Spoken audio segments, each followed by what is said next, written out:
दर्शक बंधु धर्मज्ञान TV YouTube channel परिवार को आपण मान को स्वागत। जो मित्र माने हमर चैनल को लाइक शेयर और सब्सक्राइब करि नांती से माने लाइक शेयर और सब्सक्राइब करबा को कदापि भूलंतु नहीं। दर्शक बंधु आज कार्यक्रम माध्यम रे आमे आलोचना करिबा राहु केतु चलन 2025 कुंभ राशि को राहुंकर गोचर एवं सिंह राशि को केतुंकर गोचर। तेणु मीन राशि राहु कुंभ राशि को जिबे, कन्या राशि केतु सिंह राशि को जिबे।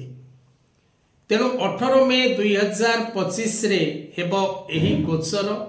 24 नवेम्बर 2026 जाए रहिबो यार प्रभाव। एही राहु केतुंकर गोचर किपरि रहिबो प्रत्येक कुंभ राशि, कुंभ लग्न, नाम राशि रे कुंभ एवं 23/11, 24/11, 25/11 नक्षत्र कुंभ राशि मानक पई एही गोचर फल केते परिमाण शुभ एवं केते परिमाण अशुभ कुंभ राशि व्यक्ति पई रहिबो से विषय रे आजिर कार्यक्रम। दर्शक बंधु कुंभ राशि रे राहु शनि क्षेत्र रे कुंभ राशि रे राहु ग्रह विराजमान करिवे। तेणु राहुंकर कुंभ राशि रे अवस्थिति द्वारा एवं केतुंकर सिंह राशि रे अवस्थिति द्वारा कुंभ राशि पई कोन रहिछि भविष्य फल, कोन रहिछि राशि फल, कोन रहिछि राहु केतु चलन रो फल से विषय रे आलोचना करिबा। दर्शक बंधु कुंभ राशि व्यक्ति विशेष मानक पई विशेष करी 2025 रु 2027 रो समय प्रायतः अत्यंत शुभ फलदायक रहिबो। जीवन रे अनेक कष्ट आपण भोगिलेनी, अनेक दुख आपण भोगिलेनी, अनेक पीड़ा मध्य आपण भोगिलेनी। आपण को पई समय आगो को शुभपूर्ण आसुची। आपण निश्चित भाव रे शुभ फल लाभ करिवे। महाग्रह शनि राश्याधिपति ग्रह शनिंकर आपणकर राशि पई शुभ दृष्टि आरंभ हबो 29 मार्च 2025 ठारू। किंतु 18 मई 2025 रे राहुंकर आपणक राशि रे अवस्थित आपणक पई क्यों प्रकार रो फल प्रदान करिवो। कारण राहु लग्न रे रहिबे, केतु सप्तम रे रहिबे। तेणु राहु लग्न रे रही आपणकर पंचम स्थान, सप्तम स्थान और नवम स्थान प्रति दृष्टि देबे।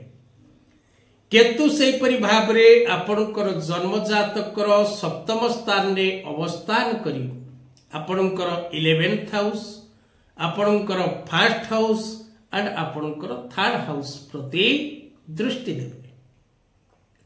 तेणु राहु और केतु ए दुईटी ग्रह विशेष करी आपण को अनेक सुख एवं सौभाग्य प्रदान करिवार क्षमता रखि थांती एवं आपण को बर्बाद करिबा, आपण को बदनाम करिबा, आपण को लोकमान को निकट रे असम्मानित करिबारे मध्य ए दुईटी ग्रह कम नहे। विशेष करी जेपरि गुरु गोचर रो प्रभाव, शनि गोचर रो प्रभाव आपण को पई प्रभावित करे आपणकर कोष्ठी बा आपणकर जातक बा आपणकर राशि पई, सेही परि भाव रे राहु चलन मध्य आपणकर राशि पई सेति प्रभावित हुए।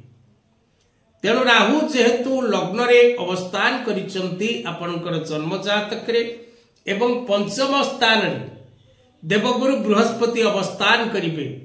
15 मई 2025 ठारू देवगुरु बृहस्पति वृष राशि मिथुन राशि को जिवे। आपणक राशि पई पंचम रे बृहस्पति रहिबे एवं लग्न रे राहु पूर्ण मात्रा रे बृहस्पति को दृष्टि देबे। तेणु सेठारे गुरुचंडाल नामक जोगर निर्माण दृष्टि हिसाब रे सृष्टि है।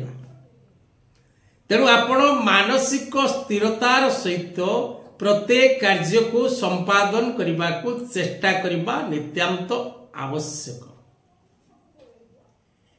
वैवाहिक दाम्पत्य जीवन प्रति मध्य सजाग रहिबार आवश्यकता रही। मित्रता, व्यवसाय क्षेत्र, प्रेम संपर्क एवं पारिवारिक जीवन रे आपण जेकोसी निष्पत्ति नेबे ताहा भावी चिंती नबार आवश्यकता रही। अजथा कौनसी कथा को नहीं जुक्ति तर्क विवाद करबा अनुचित अटे। लव रिलेशनशिप क्षेत्र रे विवाद देखा दबो। लव रिलेशनशिप रे कौनसी प्रकार रो अशांति देखा दबो, मतभेद देखा दबो, विवाद देखा दबो, उभयक मध्य रे रिलेशनशिप रे अंडरस्टैंडिंग कम देखा दबो। तेणु प्रेम संपर्क एवं वैवाहिक दाम्पत्य जीवन प्रति आपण भाविचिंती प्रत्येक निष्पत्ति नबार आवश्यकता रही। कर्ममय क्षेत्र में प्रोग्रेस करिवे दैट इज पॉसिबल, बट प्रत्येक कार्य रो फल उत्तम हवा दरकार। सेतिपई आपण को एकनिष्ठ धैर्य सहित गोटे लाइन ने जीवार आवश्यकता रही। तेणु आपण कर्ममय क्षेत्र में जेकोसी निष्पत्ति नेबे भावी चिंती नबा नित्यांत आवश्यक। राहु को द्वारा आपण को आकस्मिक भाव में सफलता मिलिबो। हठात आपण को कौन सी प्रकार रो शुभ संवाद, कौन सी प्रकार रो शुभ कार्य करबा पई समय बा कौन सी शुभ कार्य रे आपण मनोनिवेश करबा, ए समस्त आपण को राहु को प्रभाव द्वारा प्राप्ति हबो। किंतु जल्दीबाजी रे कौन सी डिसीजन आपण नबा अनुचित अटे।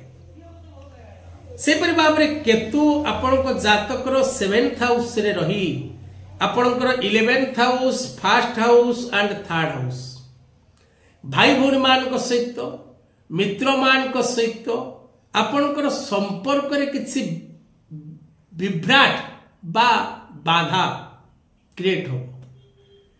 तेणु हजबैंड वाइफ रिलेशनशिप राहु को द्वारा एवं केतु को द्वारा आपणकर मित्रता क्षेत्र रे बाधा सृष्टि होबार जोग रही। रिलेशनशिप रे बाधा सृष्टि होबार जोग रही। एवं आपण इनकम ऑफ सोर्स आपण जेतिकी रोजगार करिवे ताकू सठिक मार्ग रे विनियोग करिवार आवश्यकता रही। जो अर्थ आपण विनियोग करूचंती जे कोनसी कार्य पई ताहा भावी चिंती करिवार आवश्यकता रही। निज स्वास्थ्य प्रति मध्य आपण टिके जत्नवान होबार आवश्यकता अछि। निज स्वास्थ्य प्रति आपण ध्यान दियंतु, स्वास्थ्य प्रति जत्नवान होंतु, स्वास्थ्य रो चिंता करिबा नित्यांत आवश्यक। राहु एवं केतु ए दुईटी ग्रह आपणक राशियाधिपति महाग्रह शनिंकर मित्र ग्रह, किंतु गोचर हिसाब रे राहु लग्नस्थ, केतु सप्तमस्थ, जहाँकि प्राय शुभ फल प्रदान करिबारे सक्षम हो पारंती नहीं।